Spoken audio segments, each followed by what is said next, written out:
Assalamualaikum warahmatullahi wabarakatuh. Alhamdulillahi rabbil alamin. Wassalatu wassalamu ala asrafil anbiya'i wal mursalin Sayyidina wa maulana Muhammadin wa ala alihi wa ashabihi ajma'in.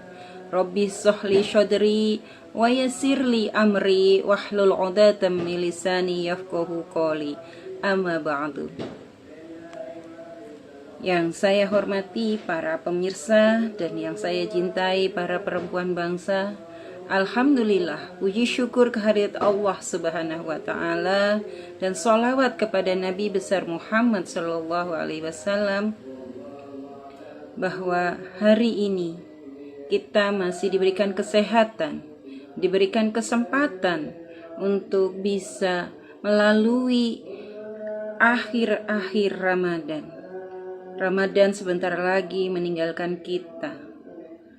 Bulan yang mulia, bulan yang dinantikan oleh setiap umat muslim sedunia akan segera meninggalkan kita. Oleh karenanya keutamaan hari-hari akhir bulan Ramadan ini diceritakan oleh Aisyah. An Aisyah radhiyallahu anha, kana Rasulullah sallallahu alaihi wasallam yajtahidu fil ashri akhiran mala yajtahidu fi khairi. Rawahul Muslim. Dari Aisyah radhiyallahu sallallahu alaihi wasallam bahwa Rasulullah sallallahu alaihi wasallam sangat bersungguh-sungguh beribadah pada hari terakhir di bulan Ramadan, melebihi kesungguhan beribadah di selain malam tersebut. Dari penjelasan hadis tersebut menunjukkan keutamaan semangat beribadah di 10 hari terakhir Ramadan. Hadis ini menceritakan sosok baginda Nabi Muhammad SAW sebagai manusia yang paling giat dalam meraih ridho Allah Subhanahu wa taala, dengan bersungguh-sungguh memanfaatkan waktu-waktu penuh keutamaan dengan meningkatkan kualitas ketaatan beribadah, bertakarub dan beritikaf, dan mengajak anggota keluarga untuk beribadah. Kesungguhan beliau beribadah di 10 hari terakhir Ramadan melebihi kesungguhan beribadah di waktu selainnya. Kalimat bersungguh-sungguh dalam beribadah ini pada 10 hari terakhir menunjukkan anjuran untuk tidak kendor dalam beribadah di akhir Ramadan. Sebagaimana fakta di masyarakat, hadis ini menunjukkan keistiqomahan beliau dalam giat beribadah sepanjang Ramadan. Semua hari di bulan Ramadan sangat istimewa dan semua muslim disarankan untuk melakukan ibadah dengan baik. Namun, 10 hari terakhir Ramadan sangat istimewa. Ada banyak keutamaan di sepertiga bulan terakhir itu, hingga Rasulullah pun mengencangkan ibadahnya. Setidaknya kesungguhan beliau ini disebabkan ada beberapa faktor. Di antaranya adalah yang pertama, 10 hari terakhir merupakan penutup bulan Ramadan yang penuh berkah, dan setiap amalan manusia dinilai dari amalan penutupnya. Yang kedua, 10 malam terakhir adalah malam-malam yang paling dicintai oleh Rasulullah Shallallahu Alaihi Wasallam. Kenapa? Karena malam-malam terakhir ini lebih syahdu. Malam-malam ini banyak yang menginginkan datangnya Lailatul Qadar. Oleh karenanya biasanya kita menghadang atau kita memanfaatkan malam-malam terakhir ini untuk turunnya Lailatul Qadar. Yang ketiga, kerinduan akan keindahan Lailatul Qadar atau malam kemuliaan yang utama, di mana tadi saya sebutkan bahwa dalam Lailatul Qadar inilah kemuliaannya adalah beribadahnya melebihi beribadah sepanjang 1000 bulan.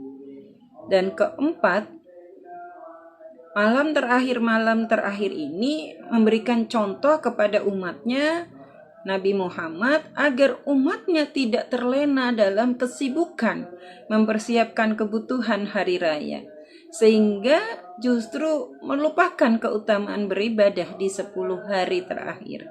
Sudah tidak menjadi rahasia umum, biasanya kita justru di akhir Ramadan itu disibukkan dengan ritual-ritual mempersiapkan hari raya Ramadan, sehingga kita lupa untuk meningkatkan ibadah kita.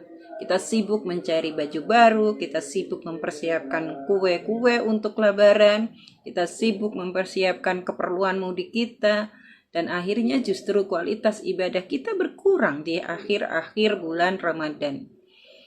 Maka kalimat melebihi kesungguhan beribadah selain malam tersebut sebagai anjuran dan keteladanan Rasulullah dalam memotivasi umatnya untuk menambah giat beribadah di 10 hari terakhir Ramadan dengan mencontohkan beberapa amalan yang bisa kita lakukan di detik-detik terakhir bulan Ramadan ini. Yang pertama adalah memperpanjang sholat malam. Sholat malam yang biasanya mungkin ibu-ibu bangun jam 3 karena harus mempersiapkan sahur, sehingga kadang terlalu gugup untuk mempersiapkan masakan sehingga tidak sempat untuk sholat malam.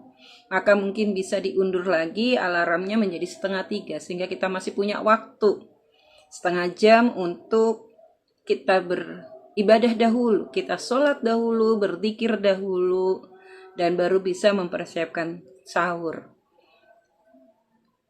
Pada malam-malam terakhirlah ini beliau biasanya adalah melakukan zikir-zikir dan juga mengajak keluarga beliau untuk melakukan ibadah dan menghidupkan malam-malam tersebut. Yang kedua adalah selain beribadah di waktu malam, Rasulullah menganjurkan kita untuk memperbanyak sedekah. Sedekah di sini bukan dalam artian hanya melaksanakan zakat, baik zakat fitrah maupun zakat mal. Tapi sedekah di sini dapat berbentuk harta, panganan, pakaian, paket sedekah untuk para yatim dan duafa, dan lain sebagainya. Ketiga, hari-hari terakhir bulan Ramadan ini manfaatkanlah untuk beritikaf. Itikaf ini berarti berdiam di dalam masjid dalam rangka beribadah kepada Allah. Iktikaf ini dilakukan dengan memiliki keutamaan, yaitu kekhususan tempat dan aktivitas, yaitu masjid, dengan cara berzikir, berdoa, dan membaca Al-Quran serta sholat sunnah dan sholawat. Walaupun ini dilakukan tidak hanya di bulan Ramadan, namun disarankan akhir-akhir bulan Ramadan ini hendaklah dilakukan untuk semakin meningkatkan kualitas ibadah kita. Dan yang terakhir diantaranya adalah membaca Al-Quran atau menghatamkan Al-Quran. Bagi kita-kita yang sudah sibuk bekerja selama 1 tahun, ya dari pagi sampai malam, sehingga kita tidak punya banyak waktu untuk membaca Al-Quran, maka di bulan Ramadan inilah kita mempunyai kesempatan dan kebanggaan untuk bisa menghatamkan Al-Quran. Oleh karenanya, motivasi untuk menghatamkan Al-Quran di bulan Ramadan menjadikan momentum kita untuk meningkatkan kualitas ibadah kita. Permisa dan para sahabat perempuan bangsa yang saya banggakan dan saya cintai, demikianlah beberapa amalan yang dapat kita tingkatkan di akhir bulan Ramadan. Semoga akhir-akhir bulan Ramadan ini dapat kita manfaatkan untuk memperbanyak ibadah dan meningkatkan kualitas ibadah kita, sehingga kita termasuk menjadi hamba-hamba pilihan Allah Subhanahu wa Ta'ala yang kualitas ibadahnya semakin baik, semakin dekat dengan Allah Subhanahu wa Ta'ala, dan juga ibadah sosial kita juga semakin baik. Demikian yang bisa saya sampaikan. Mohon maaf sebesar-besarnya dan terima kasih atas perhatiannya. Wallahu muwaffiq ila aqwamit thoriq. Wassalamualaikum warahmatullahi wabarakatuh.